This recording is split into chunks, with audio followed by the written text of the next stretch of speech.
All right, welcome to Life Fit with DVD. Welcome back. Thanks for being here. Today, I wanted to talk a little bit about nervous system therapy. And that can mean a lot of different things. However, it's important to think about and get into the reasons why you might not be achieving the things that you want, right? And in a follow up to yesterday's video in regards to the questions that you need to be asking yourself, what advice you would give yourself. Uh, a lot of the times, the issues that people are going through are emotional in nature, and that can be programming. When I say emotional, that's what you're experiencing. Your mind is experiencing something a certain way, and then you feel emotions from that. But it's from a thought that is happening, or you feel like is happening to you. That thought that then generates the emotion that then creates your reality, right? The emotions that you have are what is creating your reality. It's your emotions are what you're taking action upon in the real world, right? Thoughts aren't what drive people's action, contrary to popular belief, right? Yes, the mind is very powerful, right? But you are in control of your mind. You are in control of the thoughts that you have. And although intrusive thoughts, might come in, that's usually programming.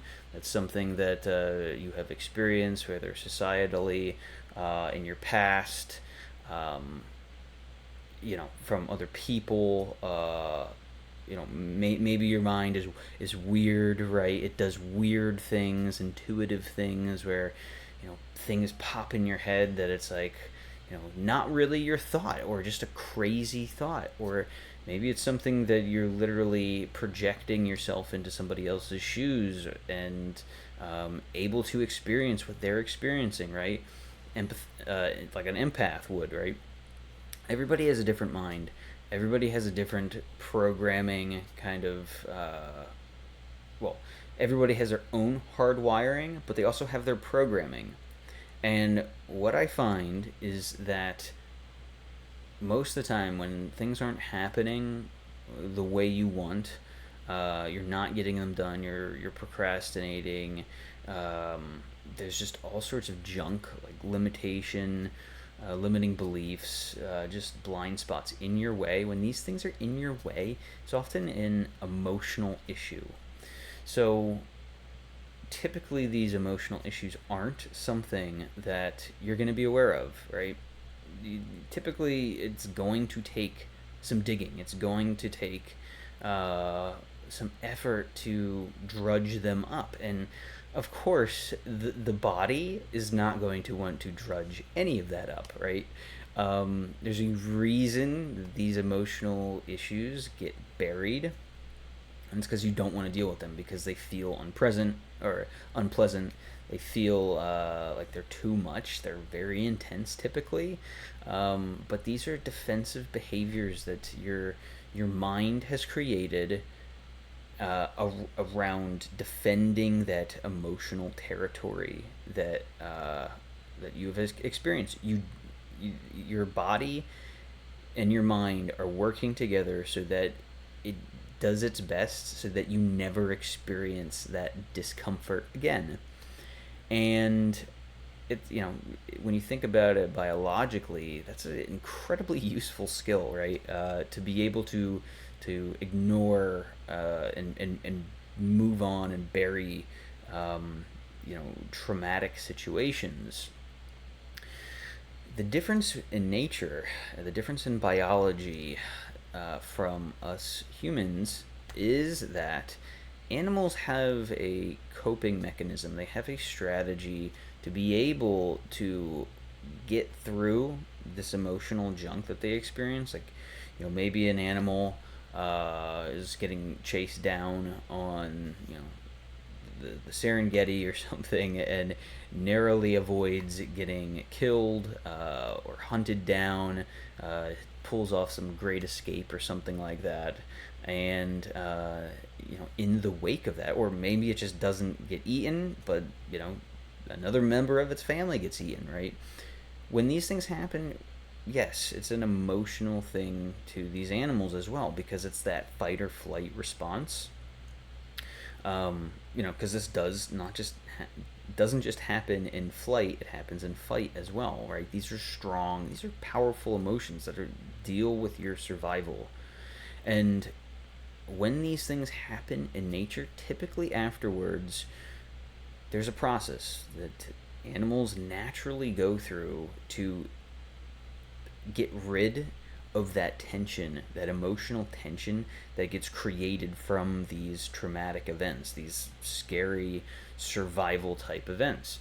And what they do is often there is, they shake, you know, when you see dogs, go out and they encounter something that could be a threat, such as another dog, or they want to hunt something like a deer or whatever. They see a bear, right?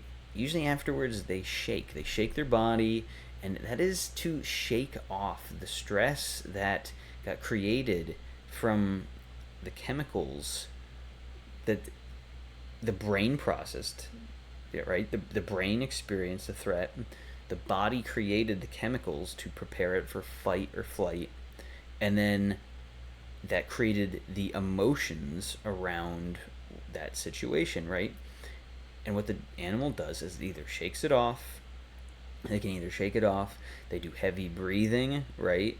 Usually there's, they might be breathing heavy just to reset their nervous system to overcome their threat, so that they can go back to normal. And so typically it's a shaking, it's a heavy breathing, it's some form of movement to basically just dispel the emotional tension. And when you look at humans, how often do we experience intense emotions that are often just things that are in our own heads, um, that pop up every single day because we're bombarded with all sorts of fight or flight scenarios, death, survival scenarios, just terrible things on a regular basis that we are being forced to confront with if we're watching mainstream media and the news, because that's what gets attention, right? That's what triggers people's bodies and minds to watch, right? Is this a threat, right? You know, is this something that's important that you need to focus on? And you tense yourself up when you see something that you perceive that could be a threat, or oh my gosh, you had never thought of this horrible thing before. Is this something I need to worry about, right? You get serious, your body tenses up. And these things happen on such an unconscious level at this point that when they happen, do we go through the mechanisms to shake off that stress, to reset our nervous system? Probably not. Probably not. And if you're not exercising, if you're not moving, if you're not doing anything to reset your body, um, on a daily basis, when you're confronting all of these stressors, this all this stimulus, you're going to have the most difficult time navigating your life and doing the things that you want, because your body will literally be programmed on the emotions of things that haven't even happened to you. And ultimately, this is such a incredible revelation, in my opinion. This kind of goes along with the book, Your Body Keeps the Score.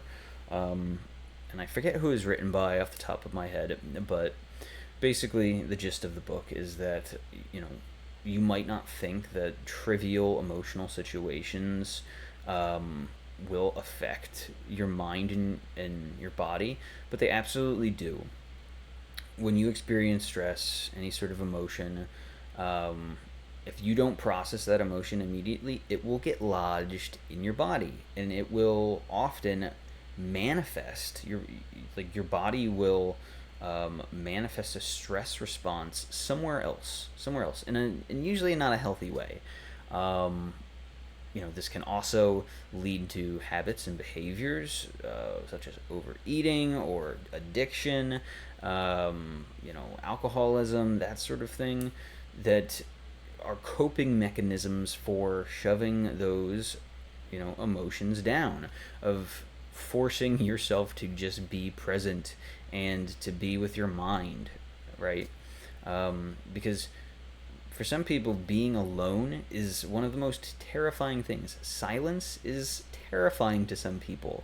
Nothingness, right? What some people think as peace, right? That is stressful to other people. They want to have that stimulation and that noise because that is what they're conditioned to be programmed by. If you watch the news every day and you just keep doing it without filtering and saying, is this something I want to be thinking about or putting into my mind, allowing it to go into my consciousness? If you aren't asking that question, you're never going to be able to create the life that you want, because it's going to be somebody else's that is literally just bombarding you for attention. And that's why it all comes down to awareness here. And having a practice that you can go through when you experience stress. That can be emotional, that can be physical. Usually the physical stress is the best one for processing the emotional stress, the mental stress, the anxiety. um, when you go through that physical exertion, typically not a stressful one, but maybe a lower stress one, such as doing a workout or just walking or running, you will release your mind from some of the rumination and the intrusive thoughts that are that might be popping up. And when you can do these things, when you get back into your body, feel your body, and just be present with it, and just let things come to you, come and go. you know don't try to judge these things, don't try to ruminate on them, make any decisions on them. Just process them, let them be there, and let them go. And couple that with some sort of physical exertion. You can literally just physically shake. I have done it before. Sometimes I feel ridiculous doing it, but just physically shaking sometimes after you've experienced something stressful, even if it's like, you think your child like hit its head on something and it didn't, but like that moment where you experience that, what you thought had happened can be very intense. So ultimately, it just gets back to having a practice, having things you can do, outlets. And I mean, when I say outlets, these really need to be physical things. Sometimes people think of video games as a way to unwind. That's fine. Everybody has a different practice, but ultimately, a physical one I think is very important for letting the body detox, not just the mind, right? Um, your diet is important as well, but I just think